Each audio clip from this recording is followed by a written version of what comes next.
প্রিয় বন্ধু, আশাময়ী নারী অনুষ্ঠানের আরেকটি পর্বে আপনাদের সবাইকে স্বাগত জানাই। আপনাদের নিশ্চয়ই মনে আছে, গত সপ্তাহে আমরা পবিত্র বাইবেলে বর্ণিত কয়েকজন নায়ক এবং নায়িকাদের বিষয়ে আলোচনা করেছিলাম, যারা ছিলেন বিশ্বাসী পুরুষ ও মহিলা। অথচ পবিত্র বাইবেলে এমন অনেকগুলি চরিত্র আছে যাদের আমরা খুব সহজেই উপেক্ষা করে যাই।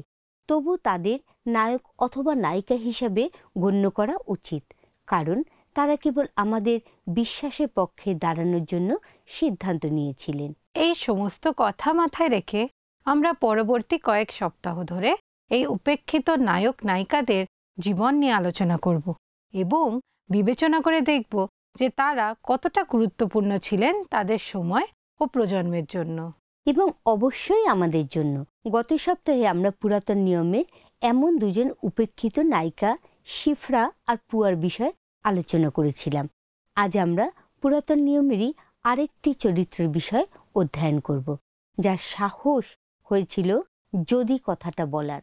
আমাদের আজকের আলোচিত ঘটনাটা যা লেখা আছে দ্বিতীয় রাজাবলী তার 5 অধ্যায় 1 থেকে 5 পদে। অরাম রাজের সেনাপতি নামান আপন প্রভুর সাক্ষাতে মহান ও সম্মানিত লোক ছিলেন, কেননা তাহারই দ্বারা সদাপ্রভু অরামকে বিজয়ী করিয়াছিলেন। আর তিনি বলবান বীর, কিন্তু কুষ্ঠরোগী ছিলেন। একসময় অরামীয়রা দলে দলে গমন করিয়াছিল। তাহারা ইসরায়েল দেশ হইতে একটি ছোট বালিকাকে বন্দী করিয়া আনিল। সে ওই নামানের পত্নীর পরিচারিকা হইয়াছিল। সে আপন কর্ত্রীকে কহিল, আহা, সমরিয়ায় যে ভাওবাদী আছেন, তাহার সহিত যদি আমার প্রভুর সাক্ষাৎ হইত, তবে তিনি তাহাকে কুষ্ঠ হইতে উদ্ধার করিতেন। পরে নামান গিয়া আপন প্রভুকে কহিলেন, ইসরায়েল দেশ হইতে আনিতা সেই বালিকা এই কথা কহিতেছে। অরাম রাজ কহিলেন, তুমি যাও, সেখানে যাও, আমি ইসরায়েল রাজার কাছে পত্র পাঠাই। তখন তিনি আপনার সঙ্গে 10 তালন্ত রৌপ্য, 6 সহস্র স্বর্ণমুদ্রা ও 10 জোড়া বস্ত্র লইয়া প্রস্থান করিলেন। নামান ছিলেন অরাম রাজ্যের সেনাপতি এবং তিনি কিছুদিন আগে ইসরায়েলকে যুদ্ধে পরাজিত করে ফিরে এসেছিলেন। কিন্তু তিনি কুষ্ঠরোগে আক্রান্তও ছিলেন। তিনি ধনী ও শক্তিশালী ব্যক্তি হওয়া সত্ত্বেও এমন কাউকে খুঁজে পাননি যে তার কুষ্ঠরোগ সারিয়ে তুলতে পারে। ইসরায়েলের সঙ্গে যুদ্ধ থেকে পাওয়া লুট সামগ্রীর মধ্যে ছিল বন্দি করে আনা মানুষজন। সেই বন্দীদের মধ্যে একটি ছোট মেয়ে ছিল, যাকে পরে নামানের পত্নীর পরিচারিকা করা হয়। তার নাম আমরা জানতে পারি না, তার পরিচয় এইভাবেই দেওয়া হয়েছে। এই ছোট মেয়েটি হচ্ছে আমাদের এই সপ্তাহের বাইবেলের নায়িকা। আমরা তার নাম জানি না, তবে যা জানি তা হলো সে ছিল এক দাসী। এর মানে সম্ভবত সে মেঝে ঝাড়ু দিত, খাবার প্রস্তুত করত, বিছানা গোছাতো এবং অরাম সেনাপতির গৃহে নীরবে সেবা করে যেত। এক মুহূর্তের জন্য কল্পনা করার চেষ্টা করো, এই ছোট্ট ইসরায়েলীয় মেয়েটির জীবনে তখনও পর্যন্ত কি না ঘটেছিল। সে হয়তো ইসরায়েলের কোনো গ্রামে তার পরিবারে বসবাস করত, কিন্তু একদিন হঠাৎ এক ভয়ঙ্কর ঘটনা ঘটল। অরামের সেনাবাহিনীর একটি দল তার গ্রামে হামলা চালালো, আর আমাদের ছোট মেয়েটিকে বন্দি করে নিয়ে এলো তাদের দেশে, যেখানে সে সেনাপতির গৃহে এক দাসী হয়ে থাকতে লাগলো।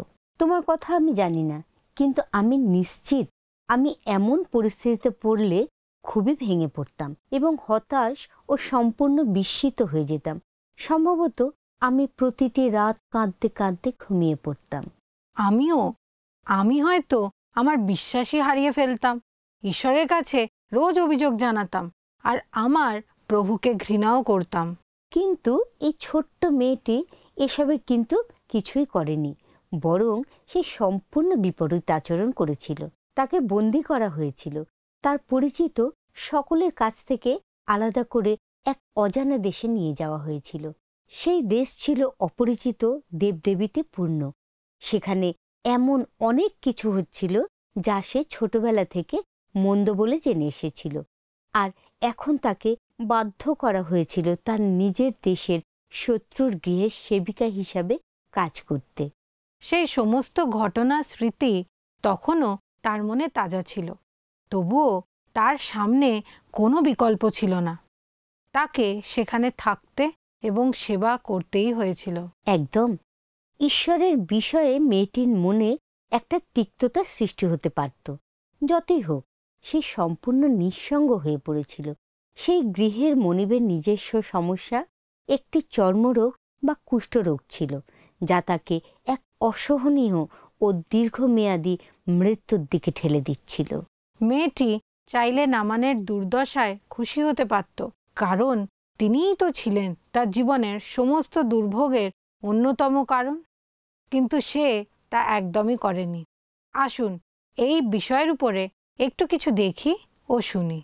একদিন একজন কৃষকের গাধা একটি কুয়োতে পড়ে গেল। কুয়োর মধ্যে থেকে পশুটি আপ্রাণ চেঁচাতে লাগল, আর ঘণ্টার পর ঘণ্টা ধরে কৃষক চিন্তা করতে লাগল কি করে তাকে উদ্ধার করা যায়। শেষ পর্যন্ত আর কোনো উপায় না দেখে সে সিদ্ধান্ত নিল যে গাধাটি যখন বুড়ো হয়ে গেছে আর কুয়োটিকে যখন বন্ধই করে দেওয়া হয়েছে, তাই গাধাটিকে উদ্ধার করার আর কোনো দরকার নেই। তথাপি সে তার সমস্ত প্রতিবাসীদের ডেকে আনল তাকে সাহায্য করার জন্য। সবাই মিলে বেলচা দিয়ে কুয়োর মধ্যে মাটি ফেলা শুরু করল। প্রথমে গাধাটি কি ঘটছে বুঝতে না পেরে ভয়ঙ্কর চিৎকার করতে লাগল, কিন্তু তারপর সকলকে অবাক করে দিয়ে সে হঠাৎই শান্ত হয়ে গেল। কয়েক দফা মাটি ফেলার পর কৃষক অবশেষে কুয়োর ভিতর তাকাল, কিন্তু যা দেখল তাতে সে একেবারে হতবাক হয়ে গেল। প্রতিবার যখন মাটির ঢেলা গাধার পিঠে গিয়ে পড়ছিল, তখন সে এক আশ্চর্য কাজ করছিল। সে মাটি ঝেড়ে নিচে ফেলছিল এবং এক ধাপ ওপরে উঠে আসছিল। কৃষকের প্রতিবাসীরা যখন একের পর এক মাটির ঢেলা গাধার উপরে ফেলতে থাকল, তখন সে প্রতিবারই মাটি ঝেড়ে ফেলে আর এক ধাপ ওপরে উঠে যেতে লাগল। কিছুক্ষণের মধ্যেই সবাই অবাক হয়ে দেখল যে গাধাটি কুয়োর উপরে উঠে এসেছে এবং সে আনন্দের সাথে লাফাতে লাফাতে চলে গেল। আমাদের জীবনের উপরে অনেকেই মাটি ছুঁড়ে দেবে, বিভিন্ন রকমের কঠিন পরিস্থিতি আসবে, কিন্তু কুয়ো থেকে বেরিয়ে আসার উপায় হল মাটি ঝেড়ে ফেলে এক ধাপ ওপরে ওঠা। আমাদের প্রতিটি সংকটই হতে পারে সামনে এগিয়ে যাওয়ার এক একটি সিঁড়ি। যদি আমরা থেমে না যাই, হাল না ছাড়ি, তাহলে সবচেয়ে গভীর কুয়ো থেকে আমরাও বেরিয়ে আসতে পারব। নামানের পত্নীর পরিচারিকা ছোট মেয়েটিকে শান্ত, বিচক্ষণ, পরিশ্রমী এবং সহানুভূতিশীল বলে মনে হয়েছে। নিজের জন্য দুঃখ না পেয়ে বরং তার প্রভুর প্রতি করুণা বোধ করেছিল, যে ব্যক্তি কিনা তার বন্দিত্বের জন্য দায়ী, কিন্তু তখন সে নিজেই কুষ্ঠরোগে ভুগছিলেন। এই মেয়েটি এমন একজন ছিল যে ঈশ্বরকে চিনত, তার ওপর নির্ভর করত। ঈশ্বর সম্পর্কে কথা বলতে সে ভয় পেত না এবং নিশ্চিতভাবে বিশ্বাস করত যে একমাত্র ঈশ্বরই তার প্রভুর চর্মরোগ সারিয়ে দিতে পারেন। সে তাই সাহসের সাথে তার কর্ত্রীর কাছে গিয়ে একটি বুদ্ধিপূর্ণ কথা বলেছিল, সমরিয়ায় যে ভাববাদী আছেন তাহার সহিত যদি আমার প্রভুর সাক্ষাৎ হইত, তবে তিনি তাহাকে কুষ্ঠ হইতে উদ্ধার করিতেন।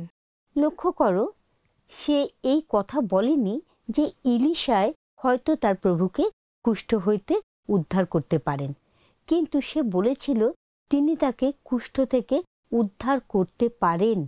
আর ঠিক সেই ঘটনাই ঘটেছিল। নামান যে শুধু তার কুষ্ঠরোগ থেকে আরোগ্যতা লাভ করেছিল তা কিন্তু নয়, কিন্তু তিনি সেই একমাত্র সত্য ঈশ্বরকেও খুঁজে পেয়েছিলেন, যিনি তাকে রোগ থেকে মুক্তি দিয়েছিলেন। আমরা যেন তার কণ্ঠে বিস্ময়ের স্পন্দন অনুভব করতে পারি, যখন তিনি নিজের সম্পূর্ণ সুস্থতার দিকে তাকিয়ে উচ্ছ্বাসিত কণ্ঠে বলে উঠেছিলেন, আমি এখন জানিতে পারলাম সমস্ত পৃথিবীতে আর কোথাও ঈশ্বর নাই, কেবল ইসরায়েলের মধ্যেই আছেন। সত্যি কি সুন্দর কথা! এই ছোট্ট দাসী মেয়েটি তার বিশ্বাস ভাগ করে নিতে এতটাই প্রস্তুত ছিল যে তার দ্বারা সমগ্র অরামীয় সেনাবাহিনীর সেনাপতি নামান ঈশ্বরকে জানতে পারলেন। আমরা জানি না নামান ঈশ্বরকে পাওয়ার পরে কি করেছিলেন, তবে আমরা নিশ্চিত যে যখনই কেউ তার কুষ্ঠরোগ এবং তার থেকে মুক্ত হওয়ার কথা জিজ্ঞাসা করত, তিনি অবশ্যই ঈশ্বরের কথা বলতেন। এক মুহূর্তের জন্য চিন্তা করে দেখো সেই সমস্ত মানুষের কথা যাদের জীবন এই দাসী মেয়েটির বিশ্বাসের কারণে পরিবর্তিত হয়েছিল। নামানের জীবন চিরকালের জন্য পরিবর্তিত হয়ে গিয়েছিল এবং তার সঙ্গে যারা তার এই ঘটনার কথা শুনেছিল তারাও তো বদলে গিয়েছিল। তার স্ত্রী, তাদের গৃহের অন্যান্য দাসদাসীরা, গ্রামের মানুষ, নামানের আত্মীয় স্বজন, তার সেনাবাহিনীর সৈন্যরা, তাদের পরিবার, এমনকি প্রতিবেশী দেশগুলোতে যেসব রাজাদের সঙ্গে নামান সাক্ষাৎ করেছিলেন, এই তালিকার শেষ কোথাও নেই। নামানের দাসী মেয়েটির প্রভাব শুধু যেখানে সে নীরবে রান্না করত ও ঘরদোর পরিষ্কার করত সেই গৃহের চার দেওয়ালের মধ্যেই সীমাবদ্ধ ছিল না, তার প্রভাব ছড়িয়ে পড়েছিল সারা জগতে। সে ছিল এক ছোট্ট সামান্য মেয়ে। একজন ছোট্ট দাসী হিসাবে তার কোনো ক্ষমতাই ছিল না। সমাজে তার অবস্থান ছিল সবচেয়ে নিচে, তবুও ঈশ্বরের কাছে থেকে সে অসীম ক্ষমতা লাভ করেছিল, জগৎকে প্রভাবিত করার ক্ষমতা, এবং সে সেটা ভালোভাবেই করেছিল। একবার লক্ষ্য করি এই ছোট মেয়েটি কি করেছিল। যখন সে নামানের পত্নীর বিশ্বাস অর্জন করেছিল তখন সে তার সঙ্গে একটি গুরুত্বপূর্ণ কথাও ভাগ করে নেওয়ার সিদ্ধান্ত নিয়েছিল। সে তার কর্ত্রীকে জানিয়েছিল যে ইসরায়েলে একজন ভাওবাদী আছেন যিনি নামানের কুষ্ঠরোগ নিরাময় করতে পারেন। নামান এই ছোট মেয়েটির কথায় বিশ্বাস করে এবং রাজার আশীর্বাদ নিয়ে ইসরায়েলের পথে রওনাও হলেন। সেখানে ইলিশার ভাববাদী তাকে আজ্ঞা দিলেন যে যদি তিনি 7 বার জর্দন নদীতে ডুব দেন তাহলে তিনি সুস্থ হয়ে উঠবেন। নামান সেই নির্দেশ অনুসরণ করেন এবং সত্যি আরোগ্যতা লাভ করেন। এই ঘটনার ফলে নামান ও তার পরিবার ঈশ্বরের অনুসারী হয়ে ওঠেন।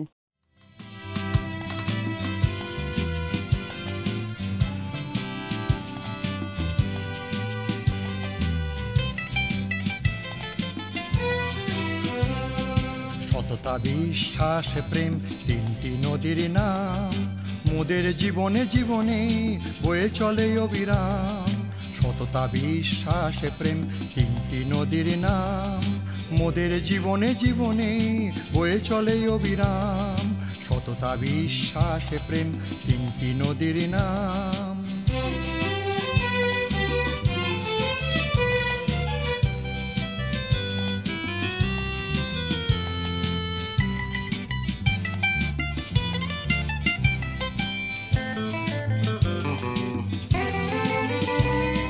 যেখানে সততা নাই খ্রিস্ট সেখানে নাই, যেখানে সততা নাই খ্রিস্ট সেখানে নাই। সততা মনের দৃঢ়তায় আনে এ যে গো প্রভুর দান, সততা মনের দৃঢ়তা আনে এ যে গো প্রভুর দান, এ যে গো প্রভুর দান, এ যে গো প্রভুর দান। সততা, বিশ্বাস, প্রেম, 3টি নদীর নাম।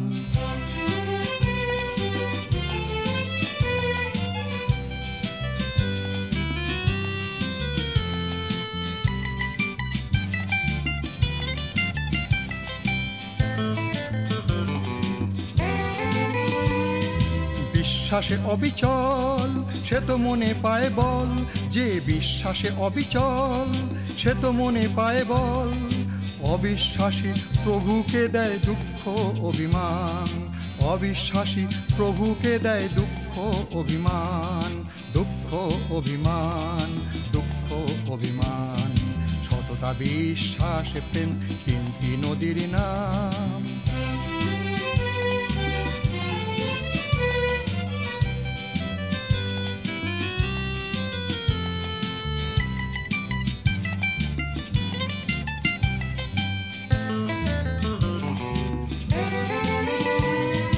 মনে যার প্রেম আছে সে থাকে যিশুর কাছে, মনে যার প্রেম আছে সে থাকে যিশুর কাছে। 3টি নদীর মিলনে জাগে প্রভুর জয়গান, তিনটি নদীর মিলনে জাগে প্রভুর জয়গান, প্রভুর জয়গান, প্রভুর জয়গান। সততা বিশ্বাস প্রেম তিনটি নদীর নাম, মোদের জীবনে জীবনে বয়ে চলে অবিরাম। সততা বিশ্বাস প্রেম তিনটি নদীর নাম, সততা বিশ্বাস প্রেম তিনটি নদীর নাম, সততা বিশ্বাস প্রেম তিনটি নদীর নাম। যে বিষয়টা আমাকে অবাক করে দেয় তা হলো নামান সত্যি করেই সেই ছোট মেয়েটির কথা এতটাই বিশ্বাস করেছিলেন যে তিনি সমস্ত পথ পেরিয়ে ইসরায়েলে যেতে রাজি হয়েছিলেন।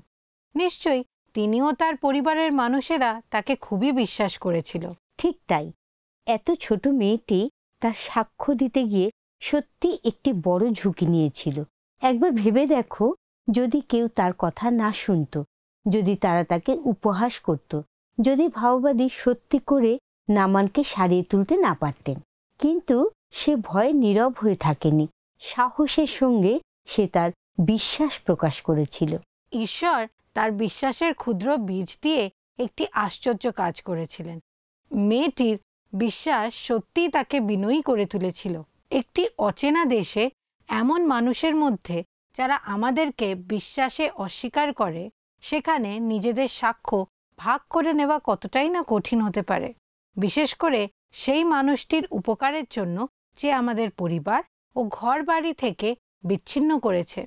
তবুও এই মেয়েটি বিশ্বাস ও সাহসের সঙ্গে এগিয়ে গিয়েছিল। সে ক্ষমা, সহানুভূতি, বিশ্বাস ও সাহসের এক অসাধারণ উদাহরণ ছিল। এই পরিচারিকা মেয়েটির ঈশ্বরের উপরে অবিচল বিশ্বাস ছিল এবং ইলিশায় ভাববাদী যে ঈশ্বরের একজন অভিষিক্ত ব্যক্তি, এ ব্যাপারে তার কোনোই সন্দেহ ছিল না। কঠিন পরিস্থিতির মাঝেও বিশ্বাস ধরে রাখা এই ঘটনার ভিত্তিমূল এটাই। নামানের পত্নীর পরিচারিকার কাছে সহজ ছিল নিজের দেশে পরিবারের ভালোবাসার মাঝে বিশ্বাসী সঙ্গীদের সাথে ঈশ্বরের উপাসনা করা এবং তার শক্তি ও অনুগ্রহের উপরে নির্ভর করা। কিন্তু তখন সে ছিল এক অচেনা দেশে, এক অপরিচিত পরিবেশে। তবু তার বিশ্বাস টলে যায়নি, বরং আরও দৃঢ় হয়েছিল। সে ঈশ্বরের নিরাময়ের ক্ষমতা নিয়ে এতটাই নিশ্চিত ছিল যে সে সেই বিখ্যাত কথাটা বলতে পেরেছিল, যদি। অসাধারণ! সে নিশ্চয়ই তার প্রভুর প্রতি গভীর সহানুভূতি অনুভব করেছিল। তিনি তাকে বন্দী করেছিলেন, তবুও যখন তিনি কঠিন অসুখে পড়লেন তখন সে খুশি হয়নি, বরং সে চেয়েছিল তাকে সাহায্য করতে, তাকে সুস্থ হতে দেখতে। এটাই সত্যিকারের করুণা ও বিশ্বাসের পরিচয়। যখন আমরা দুঃস্বপ্নের মতো কোনো পরিস্থিতিতে আটকে থাকি, তখন আমাদের মধ্যে অনেকেই আশ্চর্যকারী ঈশ্বরের প্রতি বিশ্বাস হারিয়ে ফেলতে পারি। কিন্তু এই ছোট মেয়েটি যে নিজেও বন্দিদশা থেকে মুক্তি পায়নি, সে অবিচল বিশ্বাস রেখেছিল যে ঈশ্বর সেই কাজ করতে সক্ষম। তার বিশ্বাস পরিস্থিতির চেয়ে বড় ছিল, তার আস্থা ছিল ঈশ্বরের ক্ষমতার উপর। নিশ্চয়ই, যখন জীবন কঠিন হয়ে ওঠে তখনও ঈশ্বর মঙ্গলময় বলতে পারার জন্য সত্যি অসাধারণ বিশ্বাসের প্রয়োজন হয়। এই মেয়েটি হয়তো এই ঘটনায় সবচেয়ে কম প্রভাবশালী ব্যক্তি ছিল, তবুও সে সাহসের সঙ্গে সামনে এসে বলেছিল তার প্রভুর কি করা উচিত। আমাদের জীবনেও এমন বহু মুহূর্ত আসে যখন আমরা এভাবে দাঁড়াতে ব্যর্থ হই, কারণ আমরা খুবই ভয় পাই। আজকাল আমাদের চারপাশে হাজারো প্রভাবশালী ব্যক্তি রয়েছেন যারা নিজেদের অহংকার ও ইচ্ছাকে কেন্দ্র করে কাজ করেন। কিন্তু এই ছোট মেয়েটি তার প্রভাব ব্যবহার করেছিলেন অন্যকে সাহায্য করার জন্য। আর সেটা কোনো সাধারণ ব্যক্তি নয়, বরং এমন একজন যিনি তার শত্রু ছিলেন। এটি নিছক সহানুভূতি নয়, এটি বিশ্বাস, ক্ষমা এবং ঈশ্বরের প্রকৃত প্রেমের এক অনন্য উদাহরণ। ছোট মেয়েটি তার প্রভুর তুলনায় একেবারেই আলাদা ছিল। তার ছিল না কোনো শিক্ষা, কোনো সম্পদ বা কোনো সুযোগ সুবিধা। নামান সবকিছুই পেয়েছিলেন, যেমন সুশিক্ষা, সম্পদ ও সামাজিক মর্যাদা। ছোট মেয়েটির নামানের মতো কোনো গৌরব না থাকলেও তারই হাতে ছিল সুস্থতার রহস্য। এই জগতের দৃষ্টিতে যা মূল্যবান তার অনেক কিছুই নামানের ছিল, যেমন ধন সম্পদ, পরিচিতি এবং ক্ষমতা। কিন্তু তিনি সত্য ঈশ্বরকে, ইসরায়েলের ঈশ্বরকে চিনতেন না। পরাক্রমশালী নামানের তখনকার এবং এখনকার জগতের দৃষ্টিতে মূল্যবান অনেক কিছু ছিল, কিন্তু তার এমন কিছুই ছিল না যা তার আরোগ্যতা আনতে পারত। তিনি আরোগ্যতা লাভ করেছিলেন এক পরিচারিকার প্রেমের মাধ্যমে, যার কাছে দেওয়ার মতো কিছুই ছিল না, শুধুই ছিল তার বিশ্বাস। প্রতিদিন আমরা এই পৃথিবীতে বেঁচে থেকে বিভিন্ন সিদ্ধান্ত নিই। একটা ঘটনা ঘটে, আমরা সিদ্ধান্ত গ্রহণ করি, আর সেটাই আমাদের জীবন গঠনের ভূমিকা রাখে। বিষয়টি এতটাই সহজ, কিন্তু আমরা কি সত্যি ভেবে দেখি যে আমাদের সঙ্গে যা ঘটে তার প্রতি আমরা কেমন প্রতিক্রিয়া জানাই? আমাদের এবারের গল্প হলো আলু, ডিম আর কফি গুঁড়োর বিষয়। এক সময় একটি মেয়ে তার বাবার কাছে অভিযোগ করে বলেছিল যে তার জীবন খুব কষ্টকর এবং সে জানে না কিভাবে সে তার জীবনে এগিয়ে যাবে। সে সব বিষয়ে লড়াই বিবাদ করতে করতে ক্লান্ত হয়ে পড়েছিল। সে দেখত একটি সমস্যার সমাধান হলেই পরের মুহূর্তে আরেকটি চলে আসে। তার বাবা, যিনি একজন রাঁধুনি ছিলেন, তাকে রান্নাঘরে নিয়ে গেলেন। তিনি 3টি পাত্রে জল ভরে স্টোভ জেলে উঁচু আঁচে বসিয়ে দিলেন। যখন জল ফুটতে লাগলো, তখন তিনি একটি পাত্রে আলু, আরেকটি পাত্রে ডিম এবং তৃতীয়টিতে কফির গুঁড়ো দিলেন। এরপর তিনি কোনো কথা না বলে সেগুলো ফোটাতে থাকলেন। মেয়ে বিরক্ত হয়ে অপেক্ষা করতে লাগলো, মনে মনে ভাবতে লাগলো তার বাবা এটা কি করছেন। 20 মিনিট পর তিনি স্টোভ বন্ধ করে দিলেন। তারপর তিনি পাত্র থেকে আলু বের করে একটি বাটিতে রাখলেন, ডিমটি তুলে আরেকটি বাটিতে রাখলেন এবং তারপর কফি ছেঁকে একটি কাপের মধ্যে ঢেলে দিলেন। তিনি তার মেয়েকে প্রশ্ন করলেন, এখানে তুমি কি দেখতে পাচ্ছ? সে তাড়াতাড়ি উত্তর দিল, আলু, ডিম আর কফি। তার বাবা বললেন, ভালো করে দেখো আর আলুটিকে ছুঁয়ে দেখো। মেয়েটি আলুটিকে ছুঁয়ে দেখল, সে আলুটা একদমই নরম হয়ে গেছে। তারপর তিনি তাকে ডিমটা ভেঙে দেখতে বললেন। ডিমটা ভাঙতে গিয়ে সে বুঝতে পারল যে সেটা সিদ্ধ হয়ে শক্ত হয়ে গেছে।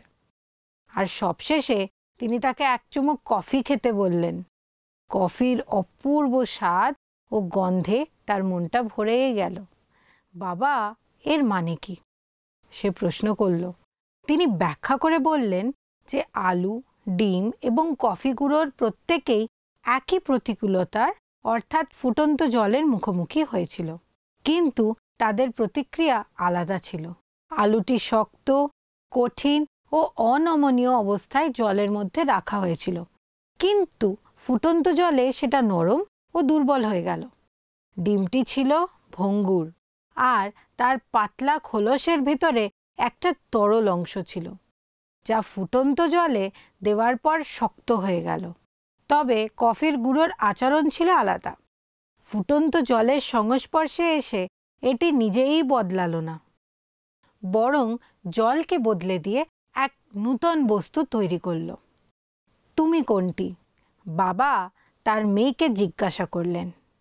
যখন বিপদ তোমার দরজায় কড়া নাড়ে, তুমি কিভাবে প্রতিক্রিয়া দেখাও? তুমি কি আলুর মতন, ডিমের মতন, নাকি কফির গুঁড়োর মতন হয়ে যাও? জীবনে আমাদের চারপাশে নানা ঘটনা ঘটে, আমাদের সঙ্গেও বিভিন্ন কিছু ঘটে, কিন্তু সত্যিকারের গুরুত্বপূর্ণ বিষয় হলো আমরা সে সবের প্রতি কিভাবে প্রতিক্রিয়া দেখাই এবং সেগুলোর মোকাবিলা করতে আমরা নিজেদেরকে কিভাবে তৈরি করি। জানেন বন্ধু, ঈশ্বরের বাক্য বলে তোমরা পৃথিবীর লবণ, কিন্তু লবণের স্বাদ যদি যায়, তবে তাহা কি প্রকারে লবণের গুণ বিশিষ্ট করা যাইবে? তাহা আর কোনো কার্যে লাগে না, কেবল বাহিরে ফেলিয়া দিবার ও লোকের পদতলে দলিত হইবার যোগ্য হয়। তোমরা জগতের দীপ্তি, পর্বতের উপরে স্থিত নগর গুপ্ত থাকিতে পারে না, আর লোকে প্রদীপ জ্বালিয়া কাঠার নিচে রাখে না, কিন্তু দীপাধারের উপরেই রাখে, তাহাতে তাহা গৃহস্থিত সকল লোককে আলো দেয়। তদ্রূপ তোমাদের দীপ্তি মনুষ্যদের সাক্ষাতে উজ্জ্বল হোক, যেন তাহারা তোমাদের সৎক্রিয়া দেখিয়া তোমাদের স্বর্গস্থ পিতার গৌরব করে। আমাদের জীবন কি কোনো পরিবর্তন এনে দিচ্ছে? আমরা কেমন ধরনের পরিবর্তনই বানিয়ে আসছি? খ্রিস্ট স্পষ্টভাবে বলেছেন যে লবণ যেমন পার্থক্য গড়ে তোলে, তেমনি আমাদেরও পার্থক্য গড়ে তুলতে হবে। প্রাচীন সমাজগুলো লবণের মূল্য আমাদের চেয়ে ভালোভাবে বুঝত। অনেক রোমীয় সৈন্য তাদের বেতন হিসাবে লবণ পেত এবং এটি তাদের কাছে খুবই মূল্যবান ছিল। তাই যখন খ্রিস্ট বলেন তোমরা পৃথিবীর লবণ, তখন মানুষ বুঝতে পারল যে তারা বিশেষ ও মূল্যবান কিছু। তাহলে আসুন বন্ধু, আমরা প্রার্থনায় যাই। প্রার্থনা করি। মঙ্গলময় স্বর্গীয় পিতা, প্রভু তোমাকে ধন্যবাদ দিই এই সুন্দর অনুষ্ঠানের মাধ্যমে, যা তুমি আমাদেরকে শিখতে সাহায্য করলে কিভাবে নামানের সেই প্রভু পরিচারিকার মতন আমরা বিশ্বস্ত হতে পারি। আশীর্বাদ করো প্রভু, যেন আমরা জীবনের প্রতিটি পদক্ষেপে সেই রকম বিশ্বাসে দৃঢ় হতে পারি এবং এগিয়ে চলতে পারি। আমাদের সঙ্গে থাকো, এই ছোট প্রার্থনা প্রভু যিশুর নামে চাই, আমেন। প্রিয় বন্ধু, আজকের অনুষ্ঠানের মাধ্যমে আপনি যদি উৎসাহিত হন, তাহলে একটি মিসড কল দেবার অনুরোধ রইল আর প্রার্থনার নম্বরে যোগাযোগ করবেন। ঈশ্বর আপনাদের সবাইকে আশীর্বাদ করুন। নমস্কার। আসুন বন্ধু, প্রশ্ন উত্তরে আসি। গত সপ্তাহের প্রশ্নের উত্তর অপশন বি, ধাত্রী। আজকের প্রশ্ন, নামান কে ছিলেন? অপশন এ, রাজা, অপশন বি, সেনাপতি এবং অপশন সি, মন্ত্রী। তাহলে বন্ধু, এই প্রশ্নের উত্তর আগামীকাল এ, বি, সি সহকারে 9433497235 এই নম্বরে SMS বা হোয়াটসঅ্যাপে পাঠাবেন।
আমাদের গত সপ্তাহের বিজয়ী দর্শক বন্ধু হলেন চিরঞ্জিত মণ্ডল, হাওড়া থেকে।